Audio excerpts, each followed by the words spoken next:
Pemirsa, kita berjumpa pada Prakarsa Inovatif. Yang nanti Anda saksikan ada dua kisah nyata yang berawal dari sebuah prakarsa. Mungkinkah bisa dilaksanakan di daerah Anda masing-masing? Dan pada saatnya nanti bisa merubah nasib Anda dan mungkin juga bisa merubah nasib bangsa ini.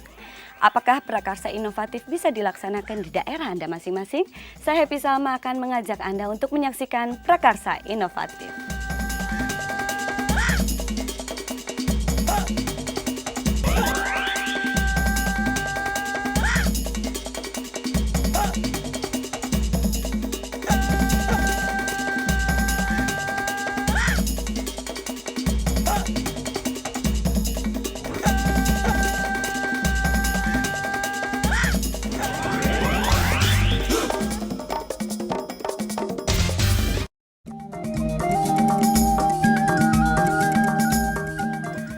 Seperti kita ketahui bersama, masih banyak masyarakat di Indonesia ini belum bisa membaca.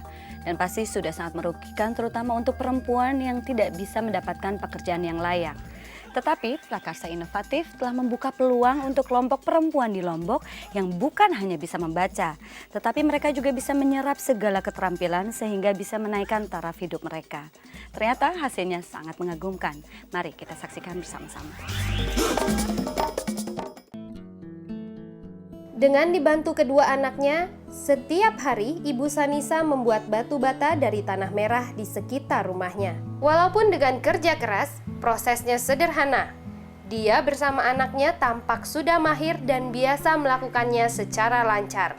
Ibu Sanisa pernah mencoba mencari pekerjaan lain yang tidak melibatkan anaknya agar mereka bisa fokus pada pelajarannya. Tapi dia punya hambatan besar, karena dia buta huruf.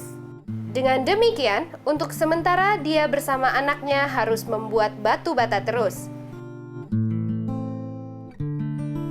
Yang harga Rp20.000 untuk setiap 1.500 buah batu bata. Tidak jauh dari tempat itu, ada teman Ibu Sanisa yang juga berada dalam posisi susah karena dia juga buta huruf. Dan ternyata, di Nusa Tenggara Barat, perempuan ini tidak sendirian. Data tahun 2004 menunjukkan bahwa ada 68% penduduk NTB yang masih tergolong buta huruf. Lebih besar mereka adalah kelompok-kelompok perempuan yang tinggal di pedesaan. Kita tahu sendiri bahwa di NTB ini adalah salah satu dari 9 provinsi yang mengantongi buta huruf terbesar di Indonesia. Saya itu tetap tinggal di rumah, jarang keluar, nggak berani ke kota karena rasanya saya tuh nggak bisa percaya diri kalau ke kota itu. Karena nanti kalau di kota ada tanda-tanda, ada tulisan apa-apa itu saya cuma bisa lihat aja tapi nggak bisa baca. Betul-betul saya tuh mata saya melek tapi hati saya nggak bisa baca, itu susahnya di sana Pak. Saya mau nanya apakah di sini pusat studi pembangunan yang ini? Ibu nggak bisa baca ini Bu? Ini Persatuan Pemuda Peduli Pariwisata Nusantara, ini bukan pusat studi pembangunan, Bu. Coba cari tempat lain, Bu ya. Maaf Pak ya. Rasa malu kalau nggak bisa baca. Karena apa? Karena orang tua saya itu selalu bodoh, tidak mau sekolahkan anaknya. Bilangnya kalau kamu sekolah itu tidak akan jadi guru, tidak akan jadi dokter, lebih baik kamu sekolah dari dapur saja bilangnya. Mereka sekolah lah, isik berdengah-dengah diri.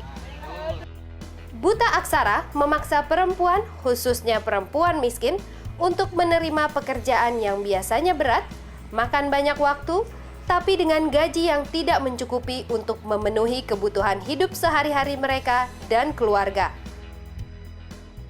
2 kali setiap minggu, Ibu Sanisa menjemput temannya dan mereka bersama-sama berjalan beberapa kilometer, baik dalam cuaca bagus atau buruk, untuk bertemu dengan puluhan perempuan lain yang semuanya ingin memperoleh manfaat dengan kursus baru dari LSM Pusat Studi Pembangunan di NTB.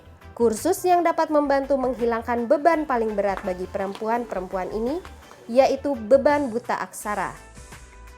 Kursus ini dibuat khusus untuk perempuan yang berada dalam posisi itu, dan dialog materi belajar disesuaikan dengan kegiatan sehari-hari masyarakat.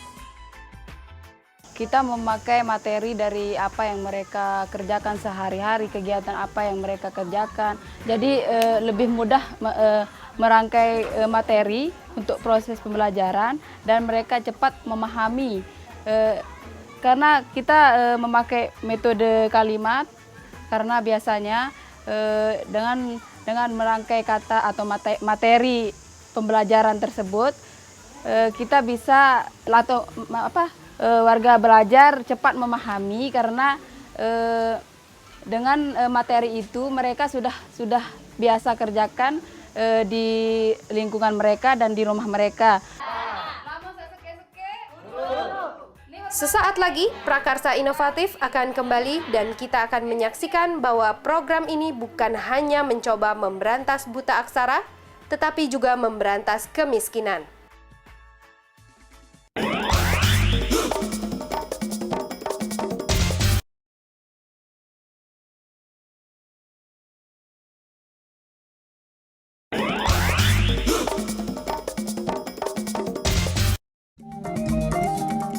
Pemirsa, kita berjumpa lagi di Prakarsa Inovatif. Dan tahukah Anda, ternyata data dari sebuah lembaga internasional UNESCO menyatakan 1 miliar orang di dunia ini adalah buta aksara.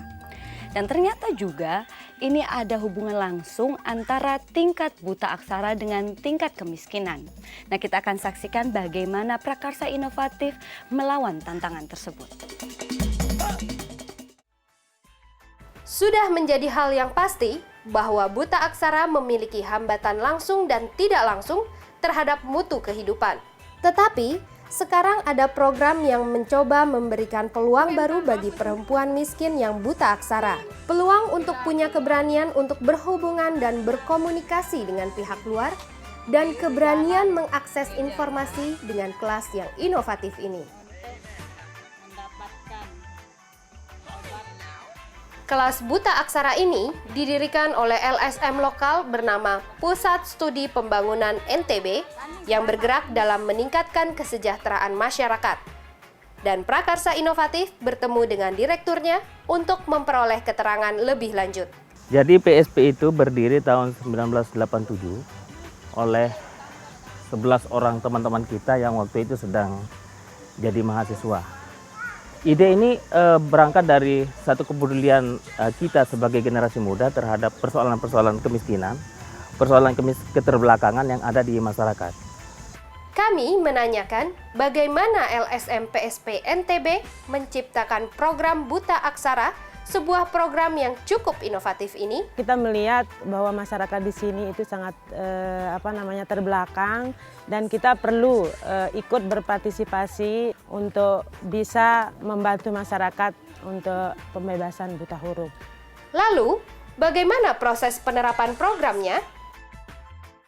Kita melakukan pendekatan melalui desa, kita sosialisasi dulu program ini, kemudian kita ke dusun-dusun untuk mensosialisasikan program ini. Kemudian kita turun langsung ke masyarakat, wawancara apakah benar mereka itu tidak pernah sekolah. Kemudian kita memilih kader-kader. Kita dari awal sudah mulai merekrut sejenis kaderisasi dari orang-orang lokal yang bisa mendorong atau memfasilitasi teman-teman di lingkungannya sendiri, dan kader ini kita mengajari atau terus kita dampingi dalam proses pembelajaran maupun dalam proses pendorongan, istilahnya memfasilitasi warga-warga masyarakat di sekitarnya. Untuk keberlanjutan program, masyarakat dari desa di mana program ini diterapkan dilatih menjadi guru. Gurunya adalah dari desa setempat. Dari desa setempat kemudian dibantu oleh kader-kader dari desa setempat karena kita mengharapkan program ini akan bisa dilanjutkan oleh mereka. Kita memahami bagaimana program ini bisa memberantas buta aksara. Tetapi, bagaimana program ini bisa membantu mengurangi kemiskinan? Satu, bagaimana dia bisa mengembangkan dirinya setelah memiliki pengetahuan dan keterampilan. Ternyata, setelah peserta dapat membaca, mereka diberikan pelajaran bisnis kecil. Yang kedua, kita mencoba mengembangkan usaha-usaha produktif dengan memanfaatkan sumber daya ekonomi yang ada di sekitarnya. Jadi keterampilan yang dia miliki, dia bisa kembangkan sumber daya ekonomi, sumber daya alam bisa dia lakukan. Karena di sekitar program ini banyak daun kelapa yang bisa dibersihkan untuk membuat lidi, fasilitator program memilih untuk membuat kerajinan ingke atau piring lidi. Yang ketiga, kita coba arahkan bahwa peserta kelompok belajar ini bisa membangun jaringan dengan pihak-pihak lain. Misalnya dengan pemerintah, dengan swasta, dengan siapa saja yang punya kepedulian terhadap upaya-upaya pemberdayaan masyarakat, terutama khusus untuk pengembangan kaum perempuan. Program ini juga mendapat dukungan dari pemerintah setempat. Sangat inovatif. Kenapa? Karena selama ini dari program-program pengentasan buta huruf yang sudah kita ketahui, di sana PSP ini lebih memfokuskan pada perempuan. Ya, programnya itu lebih difokuskan pada perempuan. PSP juga memberikan pengetahuan keterampilan.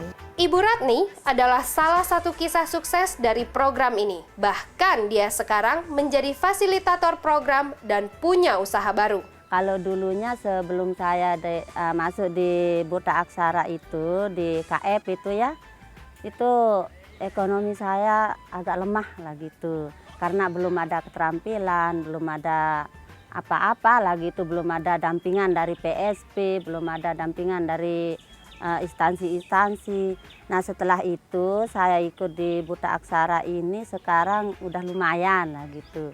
KF dari PSP yaitu Buta Aksara ini, saya juga ikut di program ini. Akhirnya makin meningkat lah gitu, makin menambah.